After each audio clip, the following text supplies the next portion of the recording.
There are a million and one bad things I could say about feeling lonely and feeling like the odd one out. Feeling like the girl that everyone stares at but never actually cares about. Feeling like you're that guy that never really fits in and is never man enough.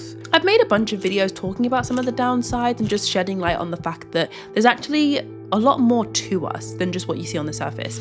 But in this video, I kind of wanted to be a bit more positive and touch on the positive aspects of what being the odd one out for so many years has taught me, and then maybe that'll offer a perspective shift for you.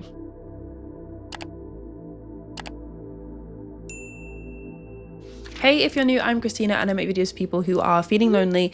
If you're a people pleaser, overachiever, overthinker, over anything out, you're in the right place. The first way that being the odd one out and being the weirdo, being the loner, has absolutely transformed my life is that I'm now very socially aware. Because I had such few interactions growing up and such few opportunities to mingle and speak to people my age, I feel like now in a social setting, I'm just so hyper aware of the dynamics at play and the eye contact, the body language, oh, she said that in a different tone, I don't know if they like each other, or she's got her back to her, but she's facing everyone else. There's defo beef between those two. Because of how much I've been the outsider and the person looking in, now when I'm in a social setting and I see just little interactions, I can't put my finger on it, but I'm now just socially aware that I understand who likes who doesn't like who, or she probably has a crush on him, or he probably has a crush on her. Maybe I'm over analyzing it and I'm being so dramatic and I'm actually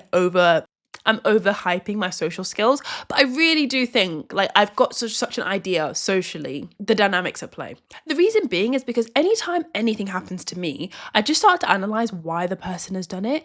The other day at work, I basically wasn't doing a thorough history with the patient. I asked the patient a few questions, but I didn't ask them enough questions. And I spoke to the consultant about it, and they basically were like, Christina, you literally didn't ask anything useful. Go back and do your job properly. Stop wasting my time. They basically told me off and told me to get a grip and do my job properly. And at the time, I felt a bit offended and I felt a bit embarrassed that what I did wasn't up to scratch and it wasn't good enough. But then the consultant at the time was being super harsh. I actually think they were being quite rude, to be honest. Part of me was okay, Christina, do your job properly. Ask some more questions. Be a bit more thorough. Fine. But then also part of me was for you to talk down to me and be so condescending, and someone literally half your age to belittle them like that, you obviously have some things going on. Maybe they've got a tough home life. Maybe they like having a hierarchy dynamic. Maybe they like belittling people because they were belittled. Maybe they like to talk down to you because they feel insecure in themselves. I'm just the sort of person where anything could happen and I just automatically think why are they like that? What's going on for them? What is their home situation? What's their trauma? You've obviously had something happen to you growing up to make you speak in this way. And maybe that is the reason why I do overthink sometimes and I do overanalyze. But then I also think it does help me in a way, detach a little bit when things don't go to plan. Another one of the perks of feeling quite lonely and being the odd one out growing up is that you only pursue meaningful connections. People that have grown up in this way are the textbook quality over quantity sort of person. When it comes to friendships or even relationships, you'd much rather have a small, tight-knit group of people that you know really well and that they have your backs, you have their backs, than have a bunch of different friends that you know loosely. You can't really trust them. Can they trust you? There's nothing really gluing the friendship together, but you just kind of know each other. This is definitely me, and I almost think I only pursue meaningful connections to a fault because, well, not in friendships. I think friendships, I find it quite easy to talk to people and I find it really easy to make friends, actually. I'm quite lucky in that sense because I've gone from one extreme to the other, where I used to struggle so much to talk to people and struggle so much to go up to strangers, whereas now I literally it doesn't faze me. But I think meaningful connections, I think I have it to a fault in relationships where I'll go on dating apps and I'll meet people. And again, I find it really easy to talk to people. That's not a struggle for me, but it's just I think each time I've gone on a date and I get along with them, it's kind of I don't know, I feel like something's missing. And I feel like my issue is I get along with them. I always feel like there's the meaningful connection part missing. And sometimes I think, Christina, do you even know what you're looking for? It's happened over and over again now. What this meaningful connection that you're searching for, do you even know what it is? And I feel like my issue is I get along with them on the day and I'm we talk. That's not the special part, because I literally get along with everyone. That's actually not even what I can measure as a good sign anymore, because each time I go on a date, it goes well in that way. Part of me thinks like, oh, is this just high standards? Is this unrealistic standards, unrealistic expectations? I don't really know. I've tried to find podcasts on this topic, or I'm probably gonna have to like read a book on it, because I can't quite find people to talk about the things that I'm thinking of and the thing that I'm struggling with. But let me know in the comments if anyone else understands what I mean, where it's like you've been single for a long time, or you've been single your whole life. And, you know, going on dates isn't really the issue. It's like knowing when it should be more than a date, and it should actually be, okay, let's talk now and let's get to know each other. Let's get in a relationship. I don't know when that should happen. I don't know when that, and it never actually gets there, because the last good few dates I've been on, we're just looking for different things. You were looking for something casual, a short-term fling. I'm not looking for that.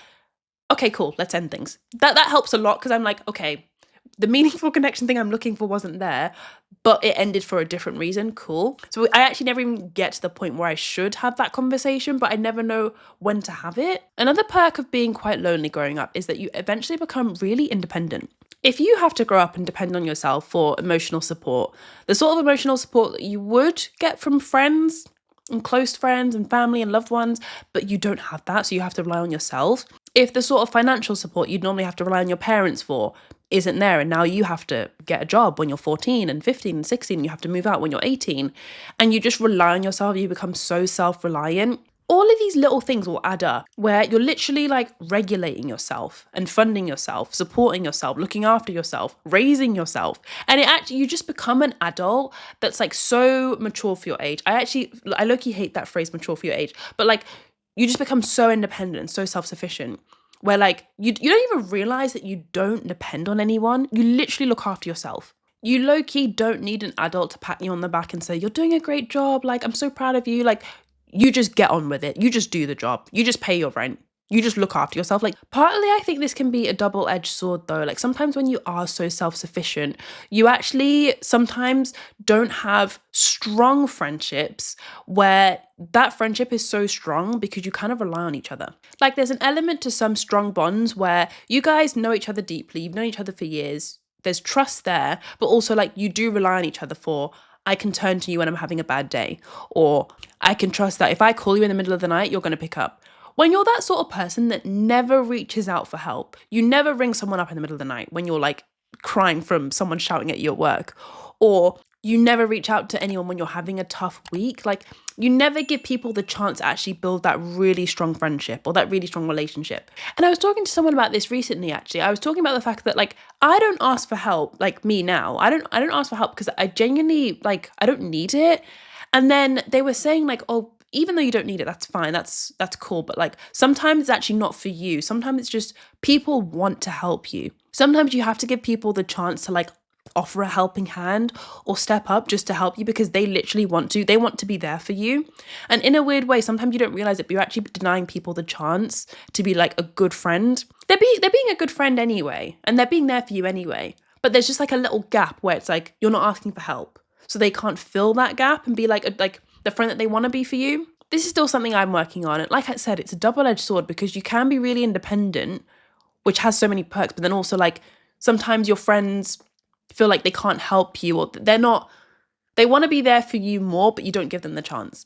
Something else we have down to a T is that we know how to control our emotions. This one might be the case for some people and maybe not the case for others. It depends, I guess, because I've only learned this recently with so much therapy and so many books I've read, is that there's a difference between controlling your emotions and like regulating yourself really well, and then like suppressing your emotions and pretending like they don't exist. For a lot of people, aka me, and maybe some workaholics out there and some overachievers, you might think like, oh, I control my emotions, I control my anger, like I control when I'm sad, I don't cry in front of people. And the way that you're doing all of this is because you're distracting yourself with a lot of work, or you're distracting yourself with a lot of goals, a lot of achievements, a to-do list, a deadline. You have something super huge and urgent at the forefront of your mind, which is like a huge motivator for you. It kind of like drags you to get things done and get through the week and be productive. But then it's also this thing that is, because it's so potent at the forefront of your mind, you're ignoring all the emotions that you have kind of in the background. And I know I didn't even think of this before. I didn't see ignoring my emotions as a problem. I thought that's how you cope. Like, yes, you ignore that you're sad. obviously. I thought that's literally how you cope. But it took me reading this book, The Body Keeps the Score by Bessel van der Kolk. That's not how you cope. That's how you numb. That's how you numb yourself to feeling anything. It's funny, I've started to talk to some of you guys on Zoom, essentially because I'm trying to build a community where we can all kind of like talk. I need to talk to you guys to find out like what you want. So I was talking to one of you about like this exact topic, ignoring your emotions, suppressing them, ignoring them, distracting yourself. I remember on the call we were talking about, like, I was the same. I was talking about like, yeah, you know, sadness wouldn't affect me. But then also, like, I would never actually get happy for things. I'd never get excited. Nothing would excite me. It's actually weird looking back. Birthdays, achievements, pride, like, nothing would excite me. Like, I was numbing myself to the bad, but also numbing myself to the good.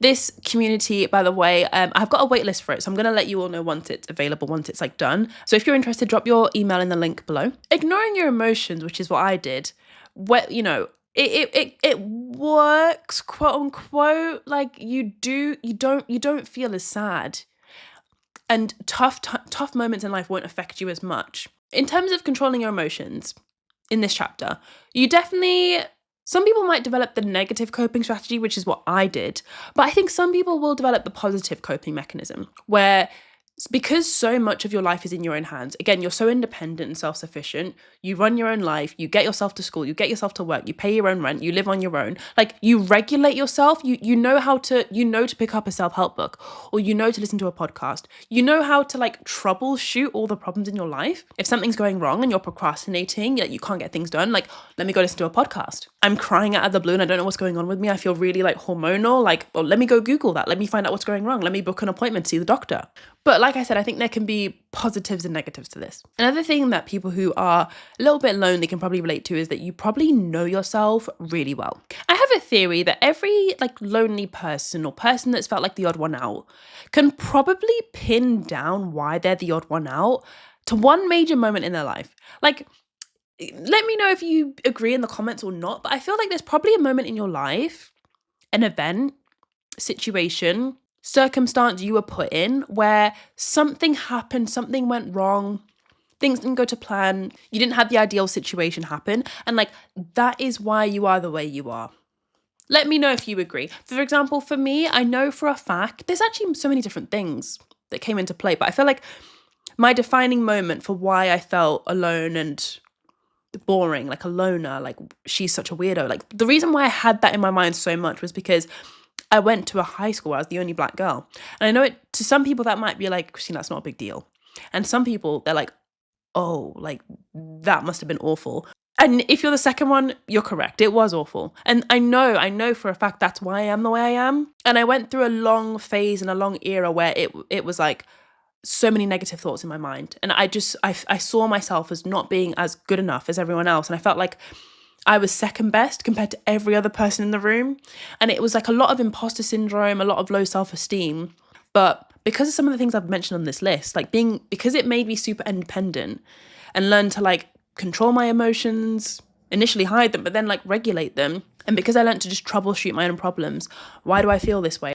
Let me go listen to that book. Let me go read that book. Like, I feel like it's helped me overcome it in a way. Because you know yourself really well, and maybe you know the defining moment that caused all of these thoughts and caused these feelings, you understand why you're lonely. Like if I said like, oh, why are you a loner though? Like you have a reason or you know why. I don't know.